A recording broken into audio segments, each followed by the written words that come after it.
கடலூர் மாவட்டம் விருத்தாச்சலத்தில் பாமக மகளிர் சங்கம் சார்பாக மது ஒழிப்பு போராட்டம் நடைபெற்று வருகிறது. அங்கு அந்த கட்சியின் இளைஞரணி தலைவர் அன்புமணி ராமதாஸ் தலைமையேற்று உரையாற்றிக் கொண்டிருக்கிறார். அந்த காட்சிகளை நேரலையாக பார்க்கலாம். நினைச்சு பாருங்க, ஒரு 4 வயது குழந்தை குடிக்கின்றான், 15 வயது பெண் குடித்து ரகளை செய்து கொண்டிருக்கின்றார், 16 வயது பெண் தன் தோழிகளுடன் சேர்ந்து குடிக்கின்றாள், 9வது படிக்கின்ற மாணவன் பீர் பாட்டில் எடுத்து இடுப்பிலே சொருகி சைக்கிளில் வரும்பொழுது அந்த பீர் பாட்டில் வெடித்து அவன் இறக்கின்றான். 2 மாணவர்கள் சீருடையிலே குடித்து பேருந்து நிலையத்தில் அப்படியே மயக்கத்து நிலையிலே இருக்கின்றார்கள். இதையெல்லாம் எங்கே நடக்கிறது? பீகாரிலா, உத்தரப்பிரதேசிலா, அல்ல மகாராஷ்டிராவிலா? இல்லை, தமிழ்நாட்டில் நடக்கிறது.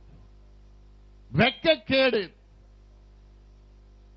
வெட்கக்கேடு என்று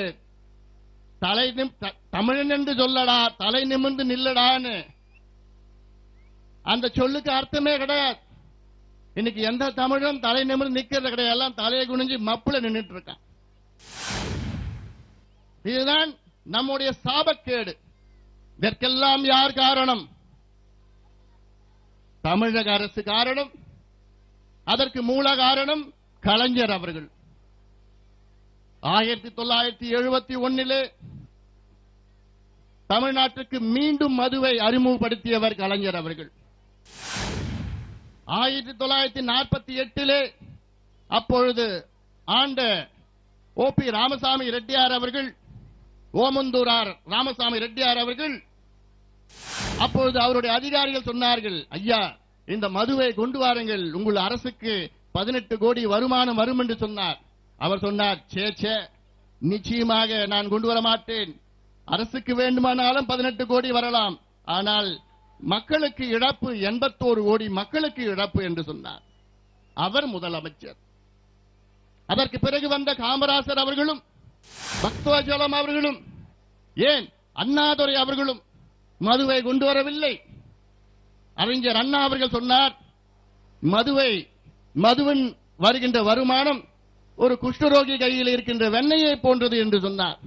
இதையெல்லாம் பொருட்படுத்தாமல் கலைஞர் அவர்கள் 71 எனக்கு மக்களை பற்றி கவலை இல்லை, எனக்கு வேண்டியது வருமானம் என்று 71 மீண்டும் மதுவை அறிமுகப்படுத்தியது கலைஞர் அவர்கள்.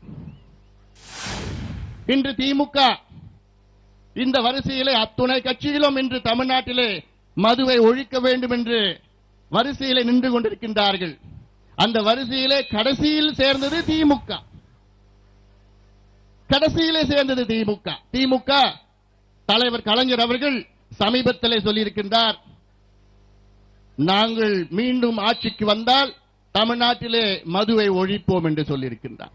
அதுவும் தெளிவா சொல்லல, நாங்கள் பூரண மது விலக்கை நடப்பதற்கு நடவடிக்கை எடுக்கப்படும், அவ்வளவுதான் சொல்லியிருக்கிறார். ஆக கலைஞர் அவர்கள் இது சொல்வது 6வது முறை. இதற்கு முன்பு கலைஞர் 5 முறை சொல்லியிருக்கின்றார். இந்த 20 ஆண்டு காலத்திலே 5 முறை கலைஞர் அவர்கள் நாங்கள் பூரண மது விலக்கை கொண்டு வருவோம் என்று சொல்லியிருக்கின்றார். இப்போ சொன்னது 6வது முறை. இந்த 20 ஆண்டுகளில் 10 ஆண்டு காலம் அவர் முதலமைச்சராக இருந்தார். ஆக 10 ஆண்டு காலமாக முதலமைச்சராக இருந்த கலைஞர் அவர்கள் இத்தனை முறை சொல்லியும் கொண்டு வரவில்லை. இப்பொழுது மீண்டும் 6வது முறை சொல்லியிருக்கின்றார். அவர் கொண்டு வருவார் என்று நீங்கள் நம்புகிறீர்களா? நிச்சயமாக கிடையாது. எதற்கு சொல்கின்றார் என்றால், அது தேர்தல் வந்துவிட்டது. தேர்தலுக்காக அவர் தேர்தல் வந்தால் என்ன வேணா சொல்லுவார், எதை பத்தியும் கவலைப்பட மாட்டார். அப்படிப்பட்டவர் தான் கலைஞர் அவர்கள். ஆனா இன்னொன்னு நான் சொல்லணும், திமுக தொடங்கி 65 ஆண்டுகள் ஆகின்றன. இந்த திராவிட முன்னேற்ற கழகம் 1949 தொடங்கிய கட்சி.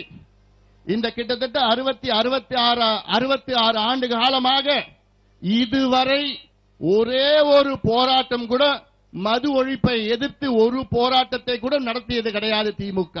ஆனால் முதல் முறையாக வருகின்ற 10ஆம் தேதி அன்று மதுவை எதிர்த்து முதல் போராட்டம் திமுக நடத்த இருக்கிறது. இதற்கு காரணம் நம்முடைய மருத்துவர் ஐயா அவர்களுடைய உழைப்பு, 35 ஆண்டு கால உழைப்பு. இதெல்லாம் மக்கள் நீங்கள் புரிந்து கொள்ள வேண்டும்.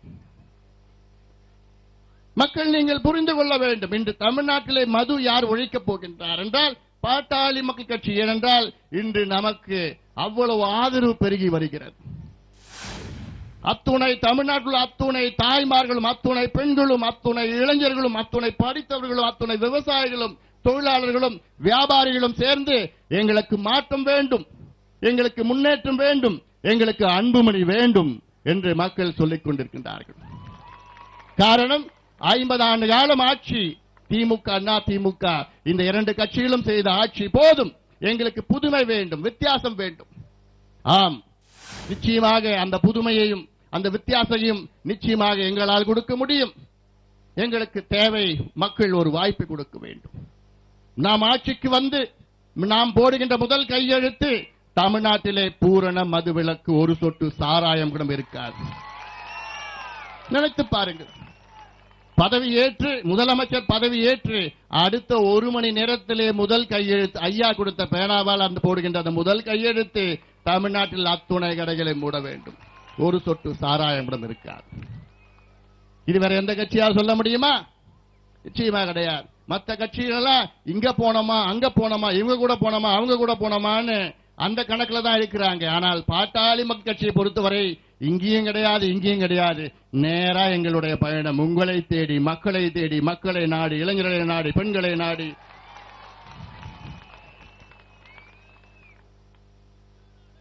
அந்த நம்பிக்கை மக்களுக்கு இருக்கிறது. இன்றைக்கு இந்தியாவிலே அதிக மது விற்பனை நடக்கின்ற மாநிலம் தமிழ்நாடு. உத்தரப்பிரதேச மாநிலம் எடுத்துக்கொள்ளுங்கள். இந்தியாவிலே அதிக ஜனத்தொகை உள்ள மாநிலம் உத்தரப்பிரதேசம். அங்கே இருப்பது 21 கோடி மக்கள். ஆனால் அந்த உத்தரப்பிரதேசத்திலே மது விற்பனை வெறும் 11,000 கோடி. தமிழ்நாட்டில் இருப்பது 7,4 கோடி மக்கள். ஆனால் இங்கே மது விற்பனை 26,000 கோடி.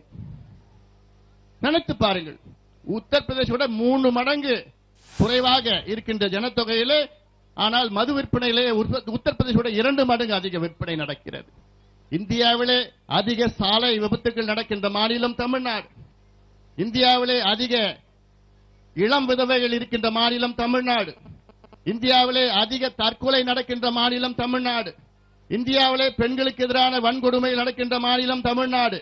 இதற்கெல்லாம் காரணம் மதுதான். இதற்கு காரணம் இதற்கெல்லாம் காரணம் யார்? இதற்கு காரணம் திமுகவும் அண்ணா திமுகவும் காரணம். கலைஞர் கடையை திறந்து விட்டார். இந்த அம்மா டாஸ்மார்க்கை திறந்து நீங்க நல்லா குடிங்க, உங்களை பற்றி கவலை கிடையாது. இந்த பணத்துல என்ன கொடுக்கறாங்க உங்களுக்கு? இலவசத்தை கொடுத்துட்டு, தேவையில்லாத இலவசத்தை கொடுக்கறாங்க. அதுலயும் தங்கத்தாலி திட்டமா. அந்த தங்கத்தாலி திட்டம் எந்த காசுல வருது? சாராய பணத்துல தான் தங்கத்தாலி வருது. தாலியை இந்த பக்கம் தாலியை கொடுத்துட்டு இந்த பக்கம் தாலியை பறிக்கிறது, சாராயத்தை கொடுத்துட்டு. ஆனா நம்ம ஆட்சியில இந்த தங்கத்தாலி எல்லாம் கொடுக்க போறது கிடையாது. நம்ம ஆட்சியில இருக்கிற தாலி நம்ம காப்பாற்றுவோம், இந்த மதுவை ஒழித்து.